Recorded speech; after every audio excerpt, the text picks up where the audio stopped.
Most people make their worst decisions in the first 10 seconds of emotion. And those few seconds have destroyed relationships, careers, and lives. Today, you'll learn how to control your emotions before they control you.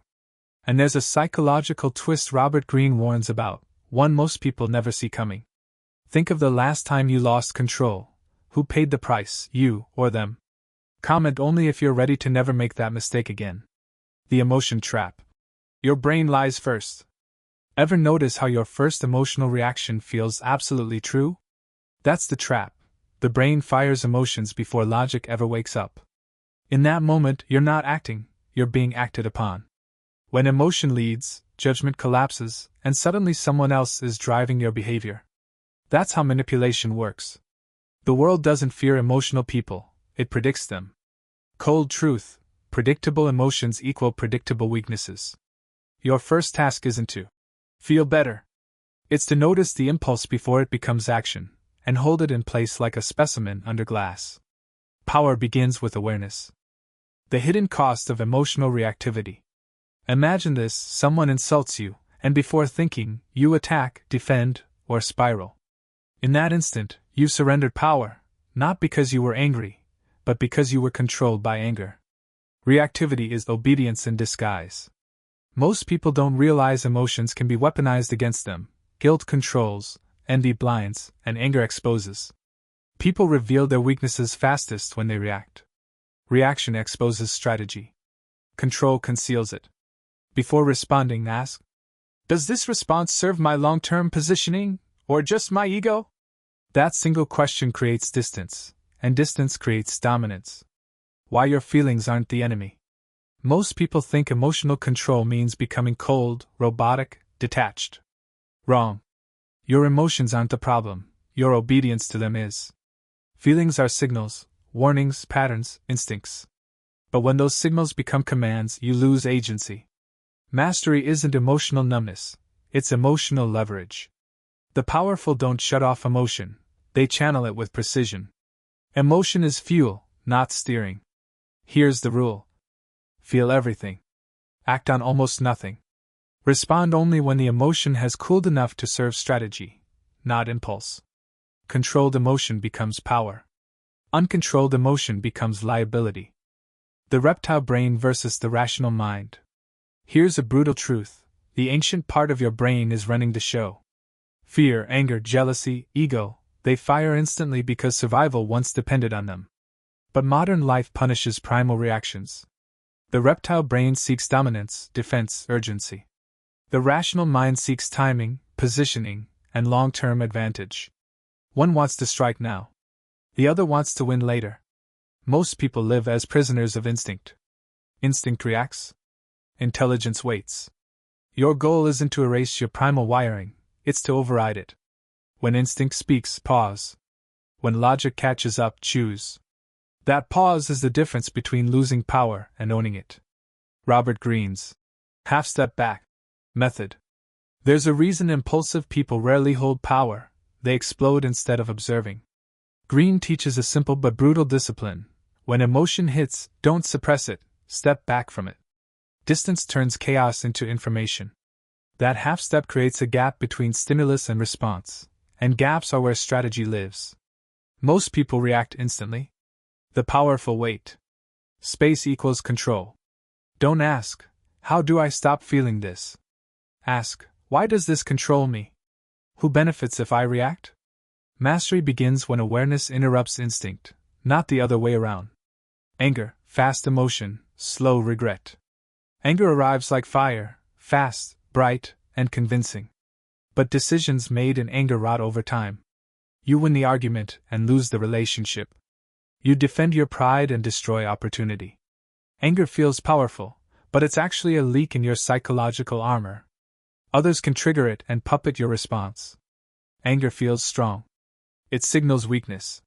Before you speak, ask a colder question. Will this matter in 1 year, or am I feeding my ego? Postpone responses when triggered. Delay isn't cowardice, it's dominance disguised as silence. The pattern: trigger emotion story. Every emotional reaction follows a script.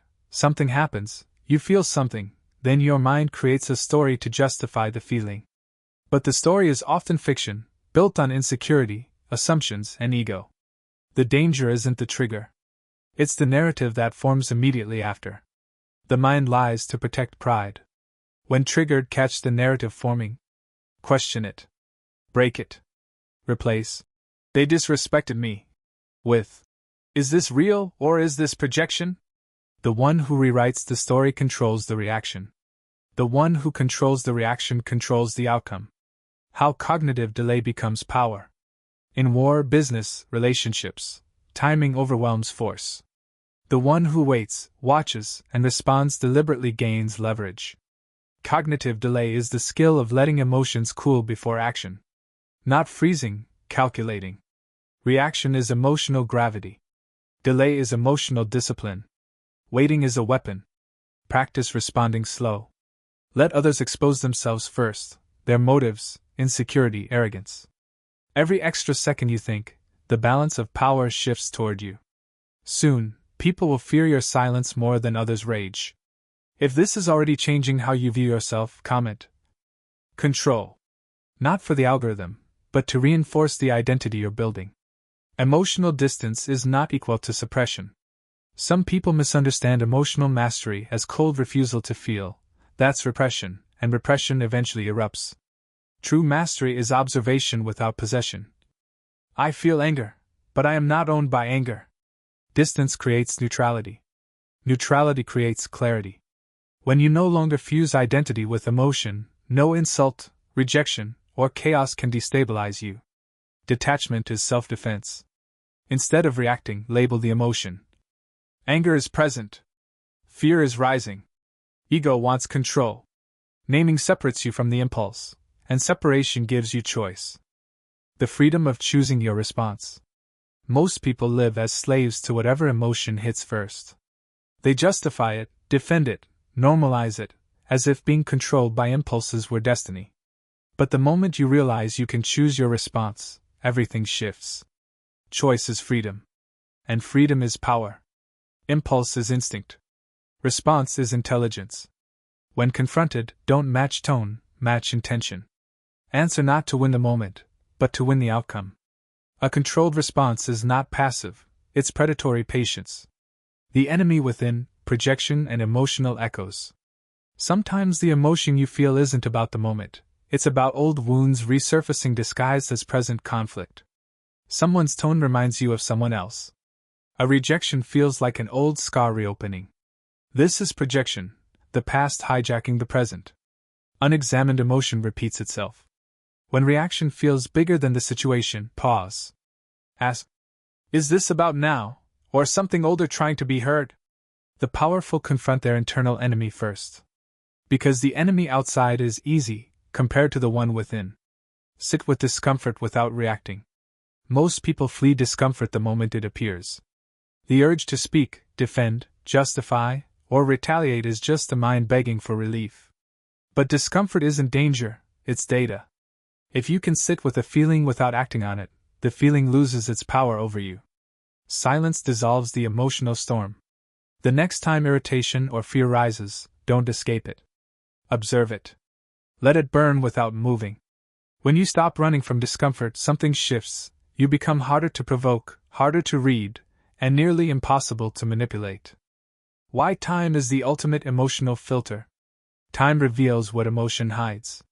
What feels urgent today often becomes irrelevant tomorrow, and what feels offensive in the moment becomes meaningless in the long run. Reacting instantly feels righteous, until the consequences arrive. Time offers something emotion never does: perspective. If it won't matter later, don't respond now. Delay isn't weakness, it's intelligence. Give every strong feeling oxygen and space before it becomes a decision. The longer you wait, the more truth replaces impulse. Time upgrades judgment, every time. Identity versus emotion, stop merging them. Here's a psychological trap: people say, I am angry, instead of, I feel anger. The moment you fuse identity with emotion, you become chained to it. Identity is long-term. Emotion is temporary. Confusing the two makes you controlled by whatever moment hits hardest. You are not your feelings. Separate the statements. Not, I am upset. Say, upset is present, temporarily. That shift creates sovereignty.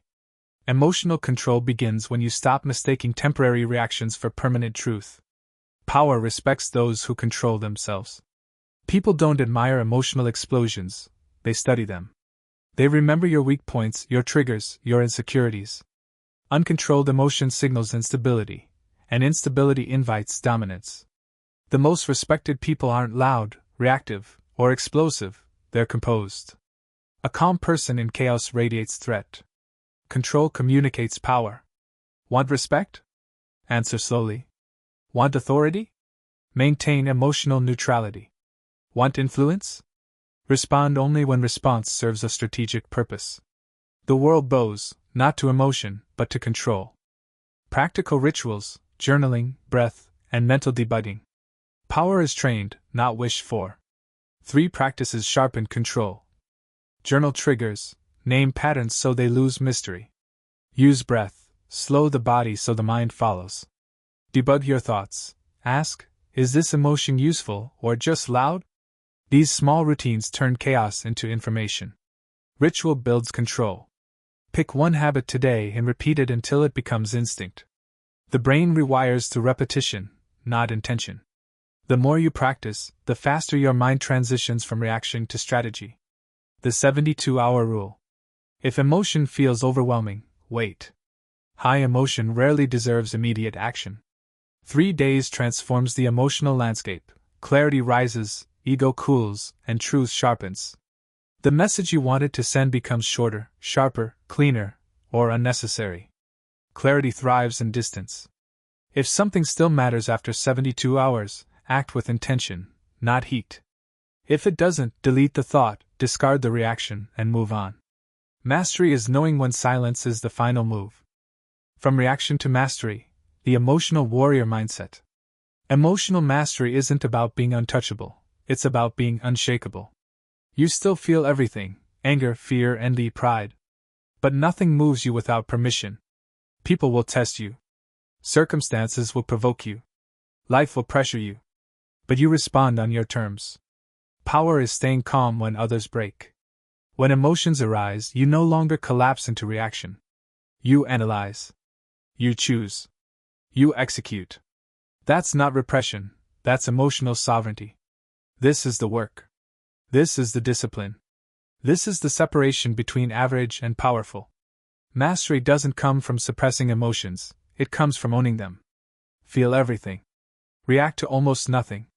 Delay, observe, question, and choose. Because the moment you stop letting your emotions control your behavior, you stop being predictable, and the predictable can be controlled, manipulated, and broken. But the centered? The composed? The controlled? They become untouchable. If you're ready to sharpen that mindset even further, the next step is understanding how calm becomes a weapon. Watch the next video. How to stay unbothered in a world built to provoke you.